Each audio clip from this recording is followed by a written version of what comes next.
బులెటిన్లో మరో breaking news చూస్తున్నాం. ఏపీలో అతిసారం విజృంభిస్తోంది. నెమ్మదిగా జిల్లాలకు వ్యాపిస్తూ ఆందోళన కలిగిస్తోంది. ఇప్పటికే కాకినాడ, గుంటూరు, ఎన్టీఆర్ జిల్లాల్లో డయేరియా కలకలం సృష్టిస్తోంది. రాష్ట్ర వ్యాప్తంగా 23 గ్రామాల్లో 168 డయేరియా కేసులు గుర్తించగా 3 నుంచి 4 వరకు చనిపోయారంటే ఆ పరిస్థితి ఏ విధంగా ఉందో అర్థం చేసుకోవచ్చు. అయితే పలు శాఖల నిర్లక్ష్యం కారణంగానే ఈ డయేరియా ప్రబలుతుందన్న డిప్యూటీ సీఎం పవన్, మంత్రి సత్యకుమార్ ఆయా అధికారులపై ఆగ్రహం వ్యక్తం చేశారు. రాష్ట్రంలో ఇంత జరుగుతుంటే ఏం చేస్తున్నారని నిలదీశారు.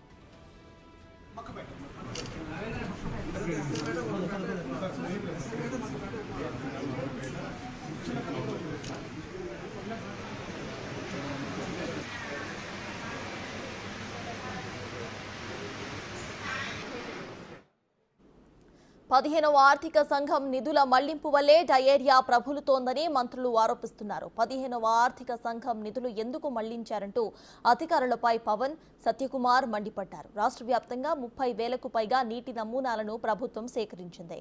217 నీటి నమూనాలు కలుషితమైనట్లుగా గుర్తించారు. డిస్ట్రిబ్యూటరీ ఛానల్ శుభ్రం చేయకపోవడం, పైప్ లైన్ల లీకేజీల కారణంగా డ్రైనేజ్ వాటర్ కలిసినట్టుగా ప్రాథమికంగా నిర్ధారించారు. 15వ ఆర్థిక సంఘం నిధులతో చేయాల్సిన పనులు అటకెక్కాయనే ఆరోపణలు కూడా వెల్లువెత్తుతున్నాయి.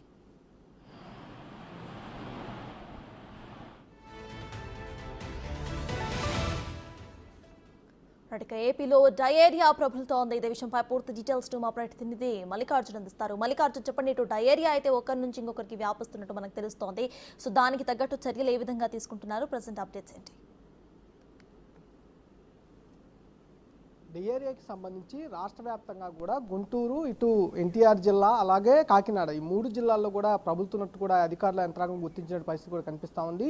నిన్న ఆరోగ్య శాఖ మంత్రి సత్యకుమార్ కూడా ఎన్టీఆర్ జిల్లాలోని జగ్గైపేట నియోజకవర్గంలో జగ్గైపేటలో కూడా ఆయన పర్యటించడం జరిగింది. అధికారులతో కూడా సమావేశం నిర్వహించడం జరిగింది. ప్రధానంగా ఏదైతే 15వ ఆర్థిక సంఘానికి సంబంధించిన నిధులు ఏదైతే రాష్ట్రానికి వస్తూ ఉన్నాయో, అటు పంచాయతీలకు సంబంధించి కానీ, పురపాలక సంఘాలకు కానీ, నగరపాలక సంస్థలకు కానీ, ఈ మూడిట్లో కూడా 15వ ఆర్థిక సంఘం నిధులు అనేది జమ అవుతూ ఉంటాయి. వాటికి సంబంధించి అక్కడున్న మౌలిక సదుపాయాలు కల్పించడానికి కానీ, అక్కడున్న చిన్న చిన్న మైనర్ రిపేర్లకు సంబంధించి కానీ అన్నింటినీ 15వ ఆర్థిక సంఘం నిధులను ఉపయోగించాల్సి వచ్చింది. కానీ గత ప్రభుత్వంలో ఈ 15వ ఆర్థిక సంఘం నిధులను దారి మళ్లించినట్టు కూడా ఇటు డిప్యూటీ సీఎం పవన్ కళ్యాణ్తో పాటు ఆరోగ్య శాఖ మంత్రి పవన్, ఇటు సత్యకుమార్తో పాటు పురపాలక శాఖ మంత్రి ఎవరైతే ఉన్నారో నారాయణ, వీళ్ళు ముగ్గురు కూడా మన సమీక్షా సమావేశం నిర్వహించిన సందర్భంగా అధికారులపై ఆగ్రహం వ్యక్తం చేస్తూ చూసే ఉన్నాము. దానికి సంబంధించి ఎందుకు మళ్లించాల్సి వచ్చినట్టు కూడా డీటెయిల్గా రిపోర్ట్ అయితే ఇవ్వాలని చెప్పి కూడా ఇటు పవన్ కళ్యాణ్, ఇటు మంత్రులు ఇద్దరు కూడా ఆదేశించడం జరిగింది. ఈ 15వ ఆర్థిక సంఘం నిధులు ఎవరు మళ్లించమని చెప్పారంటూ కూడా నివేదిక ఇవ్వాలంటూ కూడా ఆదేశించడం జరిగింది. ఈ నేపథ్యంలోనే అక్కడున్న ఏదైతే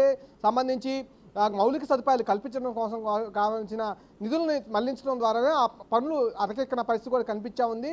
ఈ నేపథ్యంలోనే డ్రైనేజీ వ్యవస్థ అనేది మొత్తం కూడా ఆ వాటర్ పైప్ లైన్లకు సంబంధించి చేరటం జరుగుతూ ఉంది. ఈ నేపథ్యంలోనే అక్కడ ఉన్న డయేరియా కూడా ప్రబలుతున్నట్టు కూడా ఇటు మంత్రులు కూడా చెబుతున్న పరిస్థితి కూడా కనిపిస్తూ ఉంది. పూర్తి స్థాయిలో డయేరియాని కంట్రోల్ చేయాల్సిన బాధ్యత ప్రభుత్వంపై ఉందంటూ కూడా ఇటు మంత్రులు కూడా చెప్తున్న పరిస్థితి కనిపిస్తూ ఉంది. దానికి సంబంధించి జూలై 1వ తేదీ నుంచి 31వ తేదీ వరకు ప్రచార కార్యక్రమాలు నిర్వహిస్తామని ఇప్పటికే ఆరోగ్య శాఖ మంత్రి సత్యకుమార్ వెల్లడించడం జరిగింది. దాంతోపాటుగా ఇమీడియట్గా ఎవరైతే డయేరియాకు గురవుతూ ఉన్నారో వారికి ఆ మెరుగైన వైద్యం అందించాలంటూ కూడా అధికారులకు ఆదేశాలు జారీ చేయడం కనిపించింది. అట్లాగే దాంతోపాటుగా ఎక్కడైతే డయేరియా కేసులు ఎక్కువగా ప్రబలుతూ ఉన్నాయో అక్కడ ఉచిత ఆరోగ్య శిబిరాలు ఏర్పాటు చేయడం, ఆ ప్రాంతాల్లోనే ఎక్కడైతే నివాస ప్రాంతాలు ఉన్నాయో అక్కడే ఆరోగ్య కేంద్రాలను ఏర్పాటు చేయాలంటూ కూడా ఆదేశాలు జారీ చేయడం జరిగింది.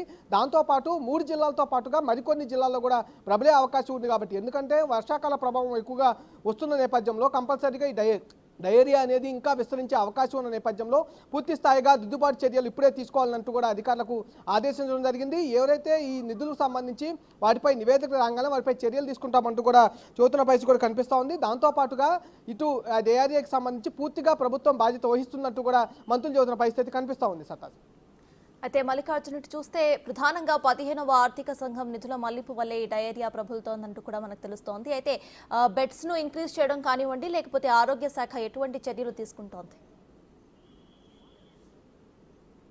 పూర్తి స్థాయిలో ఈ సంబంధించి నీటి నమూనాలను సేకరిస్తూ ఉంది. దాదాపుగా 30,000 నీటి నమూనాలు ఎక్కడైతే వాటర్ అనేది సప్లై అవుతుందో, మంచినీటి వాటర్ అనేది సప్లై అవుతుందో వాటికి సంబంధించి 30,000 పైగా నమూనాలు కూడా సేకరించడం జరిగింది. అందులో 238 దాంట్లో రాష్ట్ర వ్యాప్తంగా 23 గ్రామాల్లో 168 డయేరియా కేసులు ఉన్నట్టుగా కూడా రాష్ట్ర వ్యాప్తంగా గుర్తించడం జరిగింది. దాంతోపాటుగా ఏదైతే నీటి నమూనాలను సేకరించడం, అందులో నీటి నమూనాల్లో కలుషితమైనట్టుగా కూడా గుర్తించడం జరిగింది. వీటిపై కూడా సుదీర్ఘంగా కసరత్తు చేస్తూ ఉన్నారు.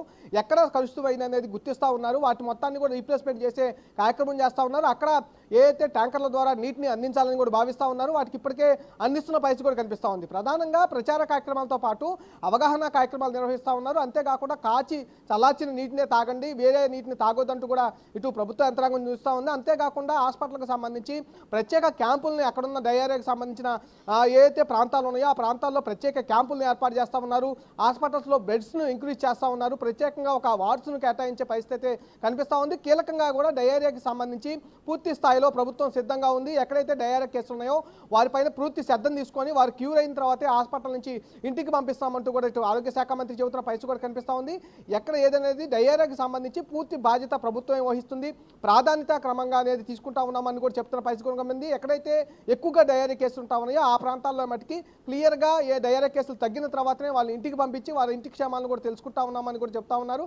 తర్వాత అంటే ఈ ఇంటికి పంపించిన తర్వాత కూడా వారికి పేషెంట్ ఎవరైతే డయేరియా క్యూర్ అయిపోయిన తర్వాత కూడా వారికి సంబంధించిన స్థితిగతులు అక్కడ ఉన్న ఆశా కార్యకర్తలు కానీ ఏఎన్ఎంలు కూడా పూర్తిగా సర్వే చేసి ప్రభుత్వానికి నివేదిక ఇవ్వాలంటూ కూడా ఆదేశాలు జారీ చేసిన పరిస్థితి కనిపిస్తూ ఉంది. Right, thank you Mallikarjun.